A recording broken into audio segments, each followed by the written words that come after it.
We have to start with where we are, and that's where we're starting this evening. And I think it's worth saying that we've got lots of negative news around, but I've been looking at two really positive things in this area today. I've been visiting Yeo Valley, the yogurt people. They do make other things than yogurt, but I think everyone thinks of them as yogurt people, organic, and my first degree was agricultural science.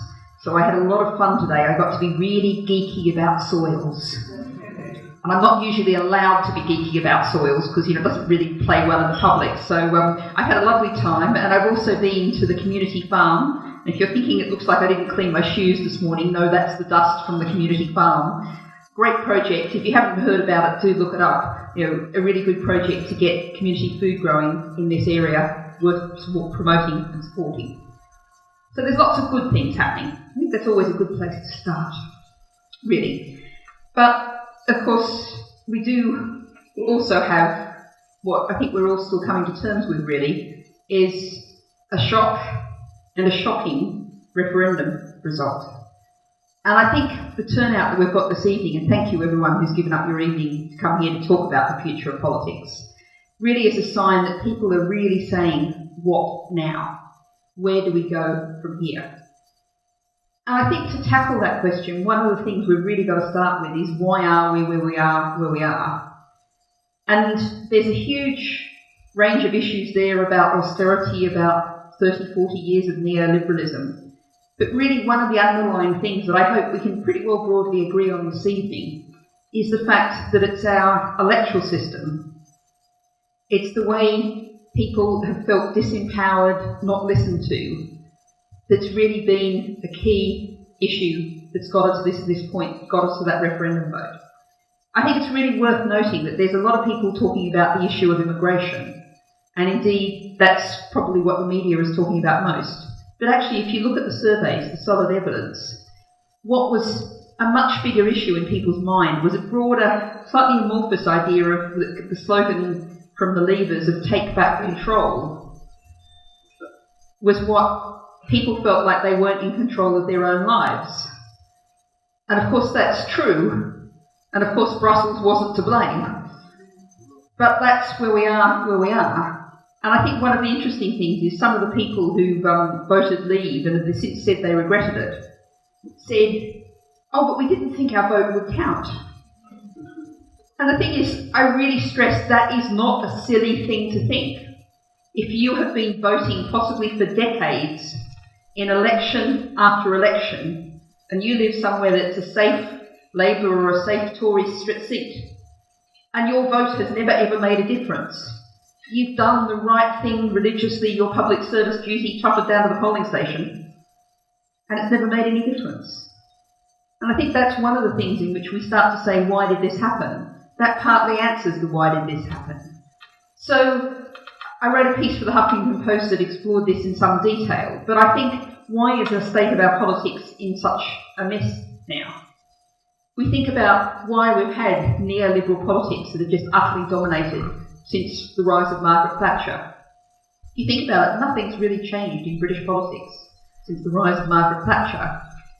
The whole terms of debate, inequality doesn't matter, we can keep trashing the planet, greed is good. All those things have been at the core of what's been seen as mainstream politics. And that's been able to happen because the two largest parties, in particular, have chased the swing voters in the swing seats. It addressed their concerns and nobody else's concerns. And of course what that's also done is very much squeezed together, in the case of both Labour and Tory, at least what should be at least two separate parties being squashed together to the great discomfort of lots of people. If we had a proportional representation, a fair electoral system, then people would be able to vote for what they believe in, work for what they genuinely believe in, and actually get it. So I think if we start talking about what's next, what absolutely has to be at the core of this has to be fair votes, electoral reform, proportional representation. Now I think we've really got to think about how we talk about this because, first of all, to tackle one of the things that you'll get thrown at you if you start talking about this is, oh, but you had your chance in 2011 and you lost. Well, the hashtag is AV is not PR. The alternative vote was not a proportional system, and indeed, if you look at the recent result of the Australian election, there the Greens, with an AV system, got 10% of the vote, and they got 1 seat. So we haven't had a chance to vote for PR. Don't let anyone tell you that we have had that chance. And I don't think it's, you'll also get people saying, oh, people voted to keep first past the post then. No, they didn't. I was out there campaigning for AV, and I stood on a lot of doorsteps going, yeah, you should vote for AV because it's a little bit better than first past the post. It's not very good, but it's a little bit better, so you should vote for it. And I'm really not surprised we didn't win. And I'm actually glad we didn't win now, because people can't say, oh, you've had your reform. And in fact, if you look back over the history of this, the last significant change in Westminster was women getting the vote. That was 1918.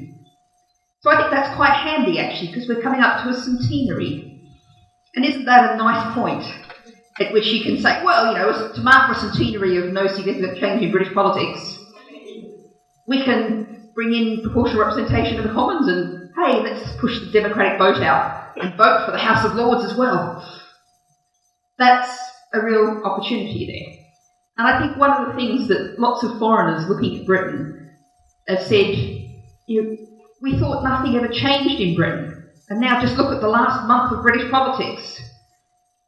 And the reason why we've had such a month of chaos, such a month of turmoil, such a month of uncertainty, is actually because nothing had ever changed.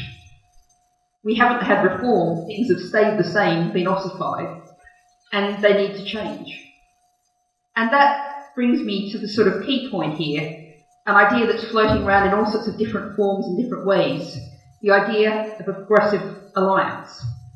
So what I'm going to do is outline my vision, my personal vision, broadly the Green Party vision with some details that are just mine, tonight, to talk about how we might do that. Because I think what we have to do is acknowledge that it is entirely in Theresa May's hands when the next election occurs. Unless, of course, some of the big beasts who've been catapulted onto the Tory backbenches get really rescued really quickly, it is in her hands.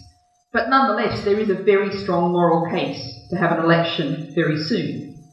Because the reality is we had a national vote for Brexit, and Theresa May is going around saying Brexit means Brexit.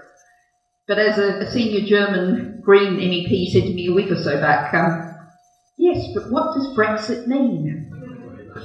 And I had to say, I don't know, because there is no democratic direction as to what the people think Brexit means. We all know that the Leave campaign didn't present any kind of model, any kind of suggestion. Various parts of it talked about everything from Norway Plus through to WTO. There was that wonderful £350 million a week, I'm sure we all remember. There was no model. And if you look at Theresa May's, there's an argument to be had about whether or not we have a parliamentary system, so just changing your Prime Minister, you can argue whether or not that demands a new election. But what does demand a new election is the fact that the Tory manifesto from 2015 is now entirely irrelevant. It assumed continuing membership of the EU. So therefore, it doesn't have any relevance, doesn't have any legitimacy now. So we really should have a general election. Now, I'm sure I'm not the only party leader who, when I contemplate that, and when I talk to our party treasurer about that, the reaction I get is, the progressive side of politics broadly, however you define it, is in many ways not at all ready for an election. But we have to be. My worst case scenario of all, and thank goodness it didn't happen, was that morning after the referendum that Cameron walked out of number 10 Downing Street and not just resigned, but called an election at that point. That was my absolute nightmare. I don't think now, on balance, that there's going to be an early election in October, but I don't think the risk of it is zero. And I think the likelihood of one somewhere in next March to May range is probably quite high. So we all have to get really serious about this and really think about this right now. It's not a case where we can have a nice, much as we'd all like it and feel like we've earned it, a nice, lovely, leisurely, lazy summer and pick up politics somewhere around about October. We need to talk and think about things now. And one of the things that I believe absolutely has to be at the core of whatever we're talking about is, of course, we need a progressive government, a government that's not privatising the NHS, that's not picking even further on the poor and the disadvantaged, particularly the disabled, all of those policy areas. In broad framework, I suspect probably everyone in this room can pretty well agree that we actually need a government that kind of thinks about climate change. But if there's one thing we come back to where the problems are coming from, is so many of our problems go back to the electoral system. And if we're going to end up with sensible politics, sensible decision making, we have to go back to the electoral system.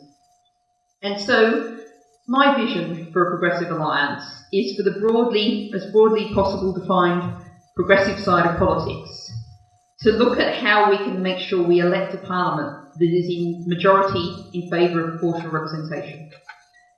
That should be the key issue, and that should be something that I think we're seeing, particularly in the Labour Party, significant moves on.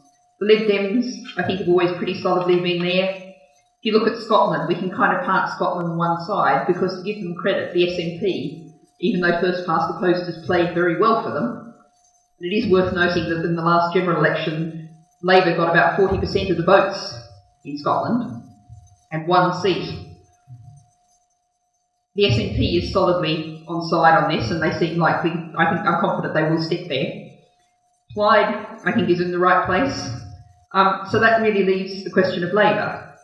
And one of the things that I'm seeing is that a lot of people in the Labour Party are being convinced, have come around to the point of view of saying that yes, we have to have PR. The only way we're going to get a progressive majority in British Parliament. This is absolutely the key thing. Now, one of the things I find is that if there's a division on this in the Labour Party, it actually tends to be generational. Chuka Umunna is not necessarily a Labour Party member who I often share an agreeable platform with. We're quite often more likely to be debating against each other. But I shared a platform with the Make Votes Matter launch with him, and he's really solid on it. And that was really, for me, really exciting, really encouraging. So I think we're seeing real movement. So what could a progressive alliance look like? Well, I think what we have to do, I'm not sure, particularly if we're looking at a fairly short time frame, we can get a total national agreement and a neat divvy up. What I think we might be able to do, and one of the other places I did a meeting that was pretty well as attended as this, very similarly on a much hotter evening in Lancaster a week or so back, is in some local areas, maybe enough local areas, get localised, regionalised agreements where people are able to get together to pull together enough seats to actually make sure we get a progressive PR majority parliament. So what does that mean? If we think about some of the barriers in the road, is as soon as we start to sit down and talk about a detailed policy program, we're going to hit lots of road humps. Fracking is one that comes to mind. Nuclear power, another one. Won't even start on nuclear weapons, but there's lots of policy areas that we're going to find it very, very hard to have a complete program on, which is why my personal vision of a progressive alliance is one that says we're going to create a parliament to reform our system, to create a fair voting system, and then we'll have an election under that basis where everyone can fight their own battles, present their own platforms, and then be fairly represented in the parliament that follows. So that's my very narrow vision in some ways of what a progressive alliance might look like. But I think it's in some ways the most achievable one that we can imagine. It doesn't get us buried in a whole lot of detailed argument about policy platforms that, even if we go to 2020, I'm not sure we could find agreement on. Now, to think about some of the other issues here, one of the obvious ones, and I'm sure there's some people in this room who have some familiarity with this, is the old argument of, yes, but which PR system should we use? And I've sometimes had some little quarrels with the Electoral Reform Society on this, They're getting better, but I have seen them walk into rooms of public meetings like this, and basically their first sentence goes, you could have AMS or maybe AV+, or actually I think STV would be the best. At which point those people in the room who are not electoral geeks sort of just start thinking about the drink they're going to have in half an hour or an hour's time. So there's a real issue of debating which proportional representation system. Now personally I think there's a lot of argument for either AV+ or the additional member system that we've got already operating in the Scottish Parliament, the Welsh Assembly and indeed the London Assembly. The fact they're already operating there is, I think, a powerful argument for saying if it works there, if all those bits of the UK can work out the system, and indeed in Northern Ireland with a slightly different system, I think the rest of England can understand it too. And it also has the advantage that you still have a local MP. And that's something that, as Britons, we've become very attached to. And so, if you have a local MP and then you have a top-up list system, you have a decently proportional result coming out with also the local MP being retained. I've got a perhaps slightly radical, but a very good, I think, democratic credentials alternative idea. An idea that's being developed by the Electoral Reform Society and others, which is to have a People's Constitutional Convention to actually draw up your new constitution. They've done this already, 2 sample ones looking at local government issues in Southampton and Sheffield. They pulled together, and they did it in a hurry because they got the funding and it had to be done quickly, but I've actually talked to the people who were involved, and it went pretty well. A representative sample of people from all around the country, all walks of life, all ages, all backgrounds, and yes, I do want to include the 16 and 17-year-olds in this, by the way. Bring together those people, give them the time, the resources, the access to the experts' questions. You can have a whole national conversation with social media feeds into this. And they draw up our new draft constitution. So my pattern goes, and this is, something of an ideal case, but let's say we agree a progressive alliance, a government that we're hoping to run for 2 years. It governs in a broadly progressive way without trying to turn the whole ship of state around. We have the People's Constitutional Convention, we adopt the new constitution, and 2 years later we have new proportional representation elections for the Commons and Lords. Yes, I can hear someone going, phew, it's an optimistic timetable, but I want to throw it out there as a starting point because having had no change for so many decades, for a century, we really have to bring this change in. And that's what we have to do to deliver for the people of Britain. So everyone can vote for what they believe in and get it, know their vote counts. And I think when you look at the Scottish referendum, you can really demonstrate what's actually possible. Is there they had 97% of eligible people on the electoral roll and an 85% turnout. People really felt like this mattered, they understood it, they went out and voted. And I'm often asked, do you think given turnouts are so low in so many elections, should we have compulsory voting? And I don't believe we should, because that suggests that somehow the voters are the problem. And I don't think the voters are the problem at all. I think the politics and the political system are the problem. So let's make the voters actually really want to come and vote, because they know that their vote counts. So that's a whole heap of territory. It's perhaps a prescription, and it's only meant to be, because it's only meant to be a starting point for discussion this evening. Because one of the things that I think we're seeing is a whole host of flowering of different ideas of what a progressive alliance might look like. One of the ones that was launched at the weekend is Paddy Ashdown's. Personally, I think there's some really good things there. One is, of course, the focus on proportional representation. I think one of the other things that it implies, which is also really positive, is the focus is on raising money for candidates to help to combat the impact of big money in politics. And I think focusing on that issue and thinking part of the electoral reform should also be to get the big money influence out of politics is really important. I also think what we might take as a positive is that lots of the people involved are not people who've previously been involved in any way in party politics. And I've got a saying, which is that politics should be something you do, not have done to you. And the more people we can get involved in politics, get engaged, then that's a really important thing. And And that's partly why I think having lots of flowerings of ideas at the moment that draw in different people with different views is a good thing. Now, where I think, part company and have some difficulties with the proposal is that the assumption is it's being presented as, oh, well, this is the middle of the road, steady as we go, stay as things are approach. And I think, given the state of Britain today, our economic crisis, the fact we're still talking about, we haven't heard this for a while, but it hasn't gone away. We must do something about our too big to fail banks before they crash our economy and possibly the global economy again.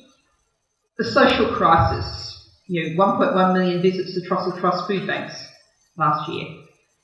I travel the country a lot. One of the places I've been to recently that really struck me was Darlington.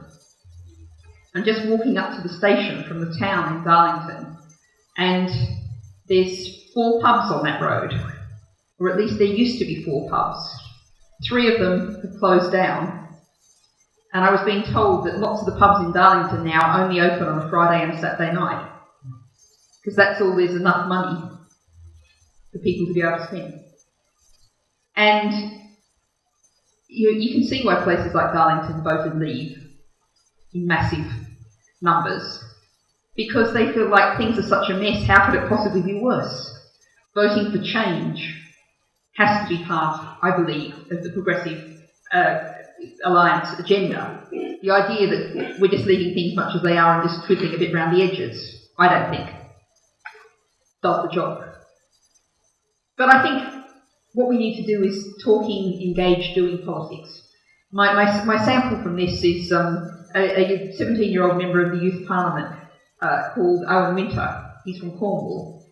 And he shows what just one person can achieve in politics. One person who still, last time I met him, he hadn't turned 18, still doesn't have the right to vote.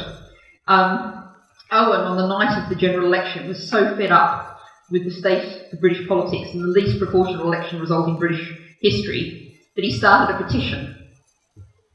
And 2 weeks later, I joined with a whole lot of people from a very broad range of politics, with some giant boxes with the 230,000 signatures that 17-year-old's petition had collected in less than 2 weeks.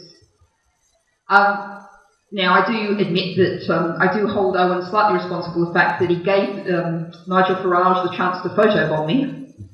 I don't know why Nigel Farage wanted to photobomb me, but there you are.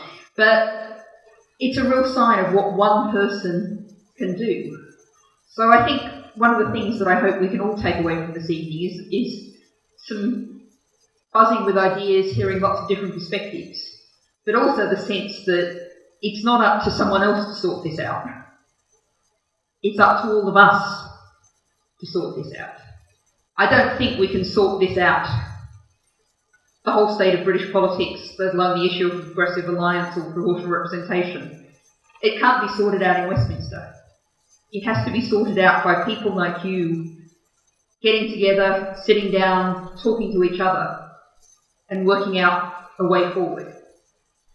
So, thank you for making the start by coming along tonight, but the bad news is this is only the start. There's a lot more to come. Thank you.